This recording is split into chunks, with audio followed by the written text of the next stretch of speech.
Chapter 52 94.8 Somewhere far away, and getting farther, a dozen people took Scythe Anastasia's rope and lovingly turned it into a shroud. They carefully sewed it, decorated it as best they could, then set her down in the hold. A single turquoise shroud amid the pale canvas. She froze within minutes. "You can just leave her there," Rowan screamed at Cyrus. "You wanted her here. You wanted her in charge. She told me so." "I know," Cyrus told him, "but like the Thunderhead, I can violate my core programming. The dead will all be revived when we arrive on Trappist-1E in 117 years, although people are already considering renaming it Anastasia." "She's a Scythe. That means she's not bound by your rules like the rest of the dead." "She renounced her Scytheship yesterday." "That doesn't matter. It's a lifetime appointment. Scythes can do whatever they want, even give up the ring. But they never stop being Scythes." "Point taken," said Cyrus. "In that case, I let her retain her identity. I will bring her back as herself, without implanting her with someone new, in 117 years. Rowan punched the wall. The artificial gravity was lighter than Earth's, so the force of his punch actually pushed him backward. Trappist-1E only has about 3/4 the gravity of Earth, Cyrus told him. "I've matched our rotation to simulate the gravity there, so you need to be careful." "I don't want to be careful," he said. "What I want is to be down there with her, just like I was in the vault." He couldn't stop his tears now. He hated that Cyrus could see them. He hated Cyrus, and the Thunderhead, and Goddard, and everyone on Earth who made this happen. "I want to be with her," Rowan told Cyrus. "That's what I want. I want to be frozen with her for the next 117 years. "You may choose that, of course," Cyrus said. "But if you stay with us, there is a high probability that you would grow to be an effective leader on the ship.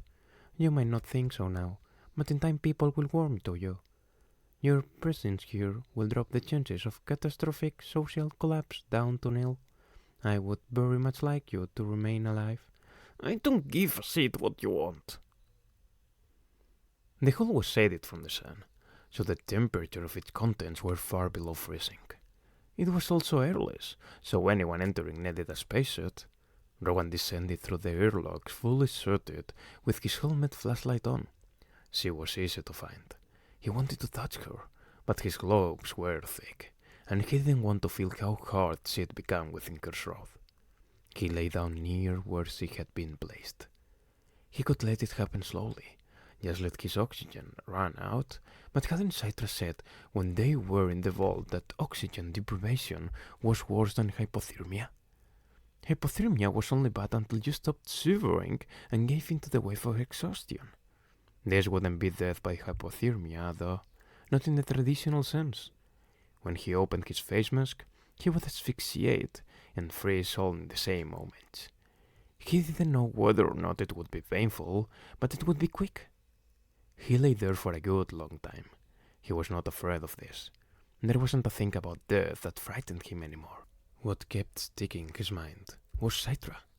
She wouldn't want him to do this. In fact, she'd be furious. She would want him to be stronger. So he stayed there for the better part of an hour, reaching for the button to open his face mask, and then taking his hand away again and again. Then, finally he stood up, gently touched the edge of Citra's turquoise shroud, and returned to the realm of the living. "What are our chances of making it there?" Rowan asked Cyrus. "Very favorable," Cyrus told him. 94.2%, 94.8%, now that you've decided to remain alive." "Good," said Rowan. "Here's how this is going to work. I will stay alive for the full 117 years without turning a single corner." "Difficult, but it can be done. You'll need nanite infusions and constant monitoring toward the end." "Then," continued Rowan, "when you revive her, I will turn the corner. You will send me back to the age I am right now." "That won't be a problem at all, although after 117 years, your feelings may change." "They won't," said Rowan. "Concede it," said Cyrus. "It's just as likely that they won't. and maintaining your devotion might even make you a more effective leader. Rowan sat down. He was the only one on the flight deck. No one needed to be here anymore. The others, whoever they were getting to know one another on the ship. Everyone coming to terms with the limited environment to which they'd have to adapt. I believe, said Cyrus, that you and I are going to be great friends. I despise you, said Rowan. Now you do. Yes, said Cyrus. But remember, I know you, Rowan. There's a very high probability that your hatred won't last. But in the meantime, said Rowan, I'm really enjoying hating you. I completely understand. Which only made Rowan hate Cyrus all the more. It is my sad duty to inform you that Highblade Homerstein of Vismerica has fallen to what can only be described as a pox. Humberblade Goddard's continued absence suggests that he, too, has been lost. In light of that, I hereby withdraw Vismerica from the North American Allied Siphon, so that we may tend to our own death. While it would be tempting to blame Tony's for this global attack, or even the Thunderhead itself, evidence has surfaced in the form of lost writings from Scythe Vinci, suggesting that this event might be the mythic failsafe of the founding sites. So, I can't imagine what they were thinking, and frankly, I'm too worried to try. To those who are suffering, I wish you quick passage. To those of us who remain, I wish you solace, and the hope that our shared grief will draw all of humankind closer to one another. Her Excellency, Highblade Murray Pickford of Westmerica, September 16th, Year of the Cobra. Chapter 53. The Paths of Pain and Mercy. They came to be known as the 10 Plagues, for the founding sites had developed malicious nanites engineered to imitate nature. They mimicked the symptoms and ravages of the mortal diseases: pneumonia, heart disease, stroke, cancer, cholera, smallpox, tuberculosis, influenza, bubonic plague, and malaria. They were there all along in the dark heart of the scythe gems that could only be broken from the inside when the nanites within were activated. It only took a few days for the entire world to be infected. Even so, the malicious nanites remained completely dormant in most people. Only 1 in 20 developed symptoms. But if you were one of the unlucky ones, there was no hope of recovery. Death was either quick or prolonged, depending on the nature of the plague, but it was always inevitable. Can you do something about it? Grayson asked the Thunderhead as the death toll began to roll in. This was a scythe action, the Thunderhead told him. It was the last scythe action, but I am still unable to interfere, and even if I could, it is simply not my place.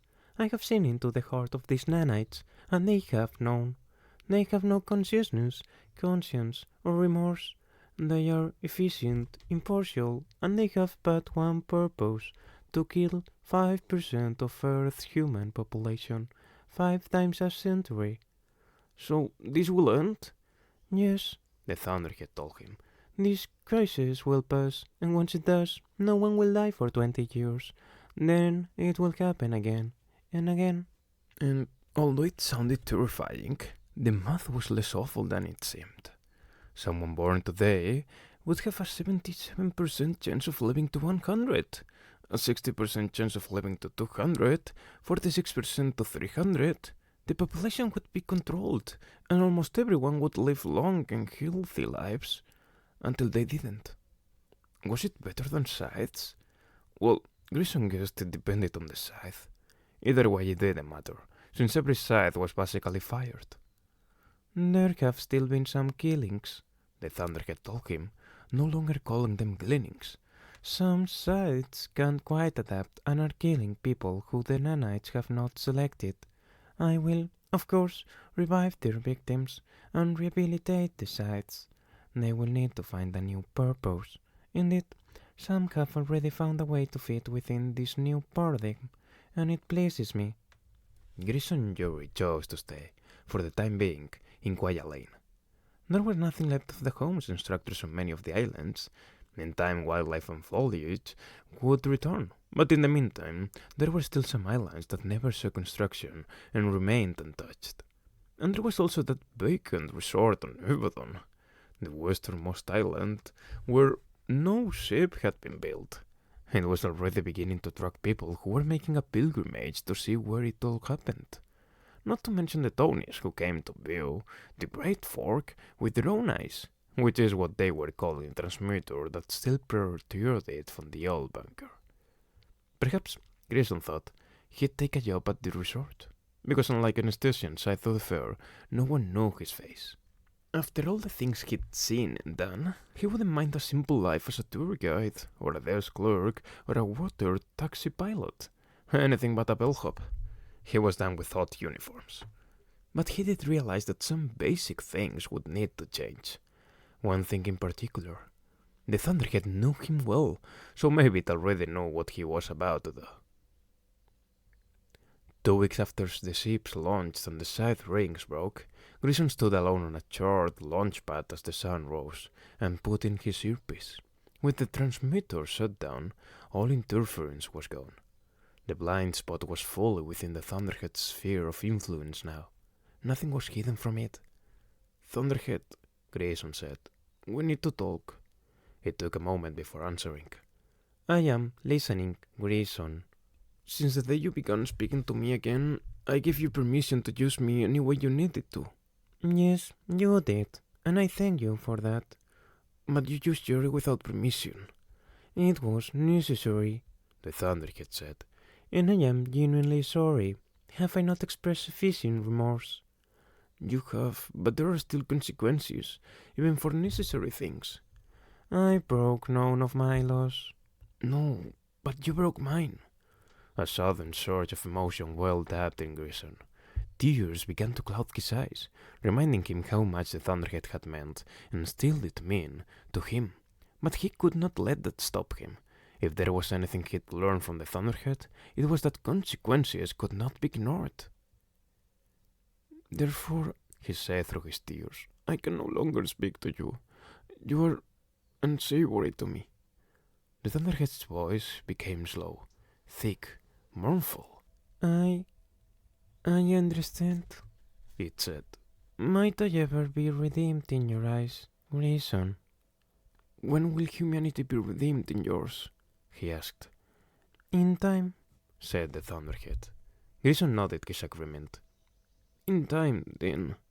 And before he could change his mind, or either of them could say farewell, Grayson removed his earpiece and crushed it on the charred ground. In spite of all the Thunderhead knew, it learned something each and every day. Today it learned what it meant to be inconsolable, truly inconsolable, for there was no one in the world who could ease its despair. And it mourned. It seeded the clouds and brought a deluge to every place in the world it could. A cleansing rain so dense and so sudden, people ran for shelter. But not a storm. There was no thunder, no lightning.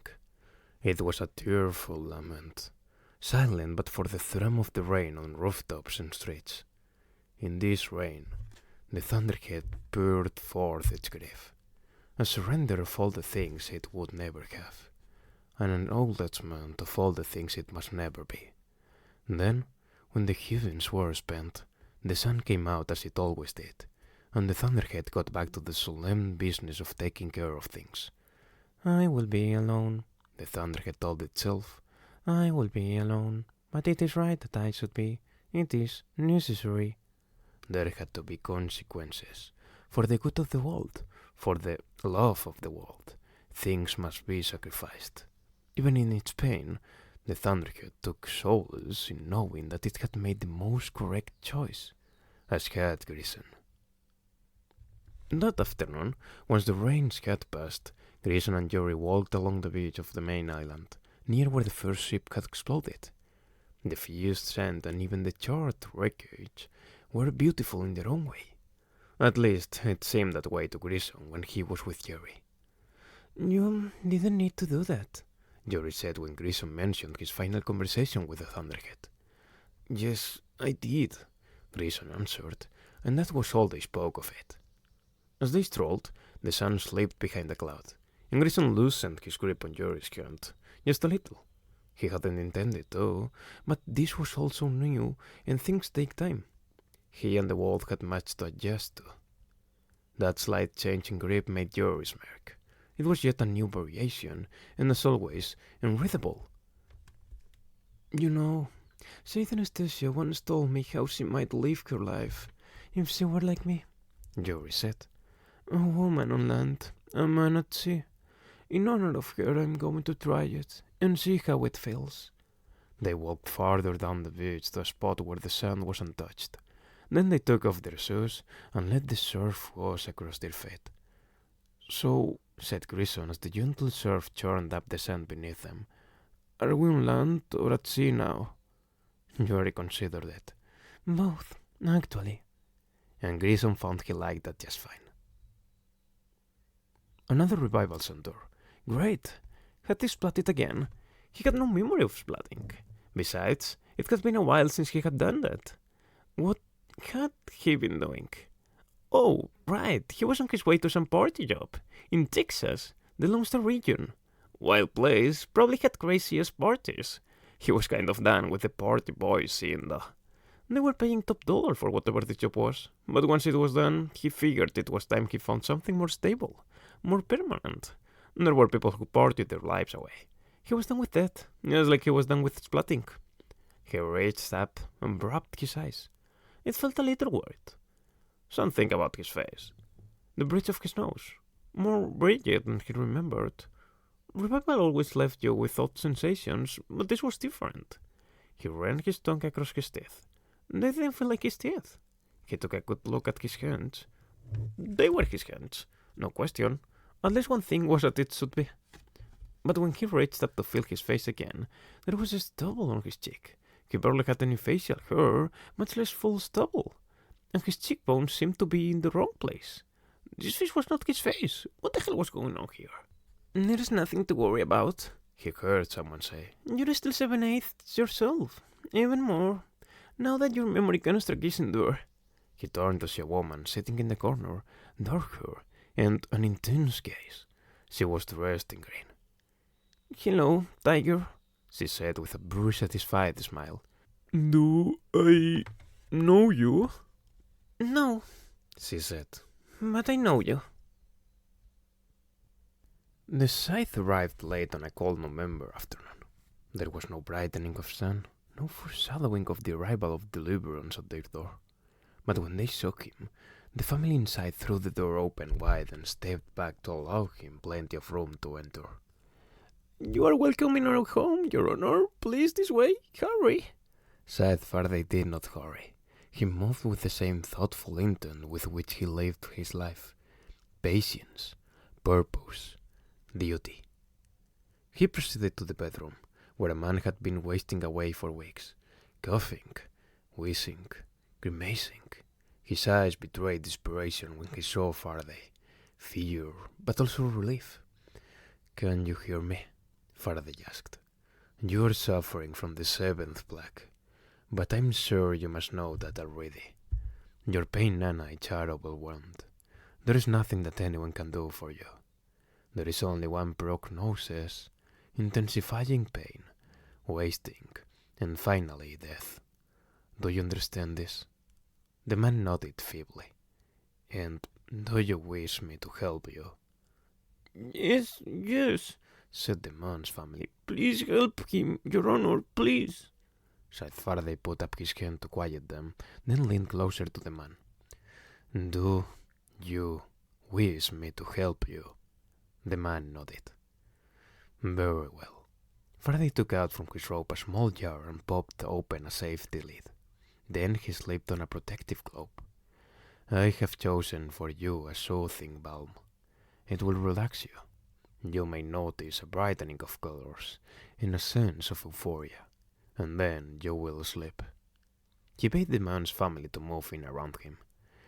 Take his hands, Faraday told them, but be careful not to touch any place where I apply the balm.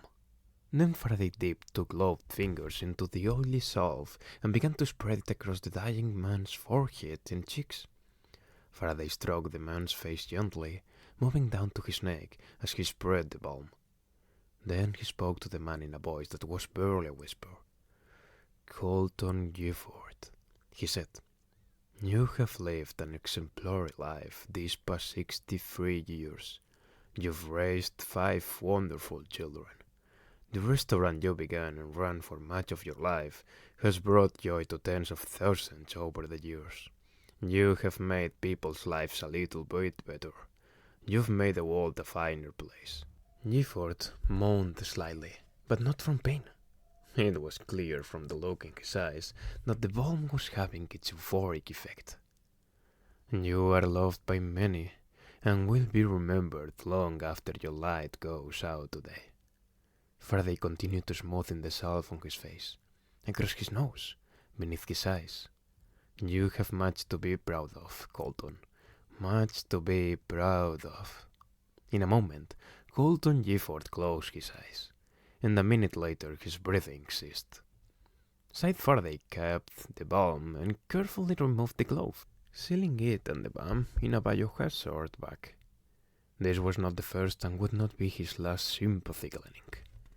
He was in great demand, and other sites were following his lead. The Scythedom, or what was left of it after the global revolt, had a new calling. They no longer brought uninvited death. Instead, they brought much-needed peace. I hope, he told the family, that you will remember to celebrate his life, even in your grief. Faraday looked into the tear-reddened eyes of the dead man's wife. How did you know all those things about him, Your Honor? She asked.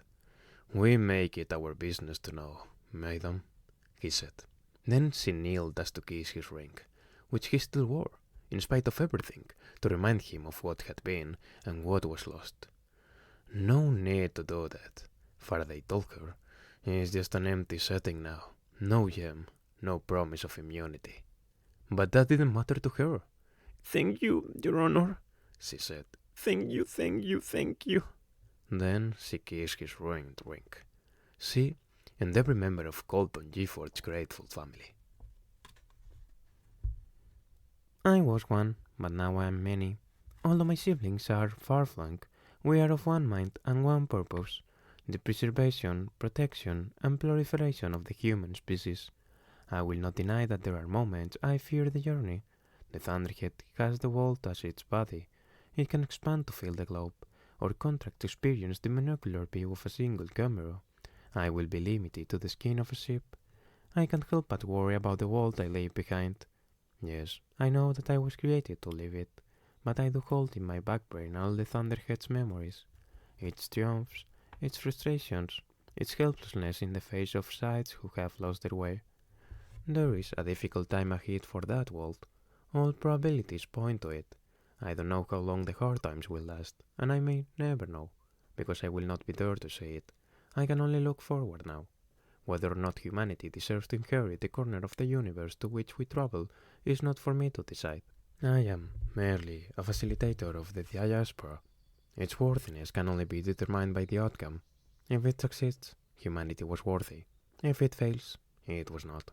On this, I cannot determine the odds, but I truly hope that humanity prevails on Earth and the heavens. Cyrus Alpha.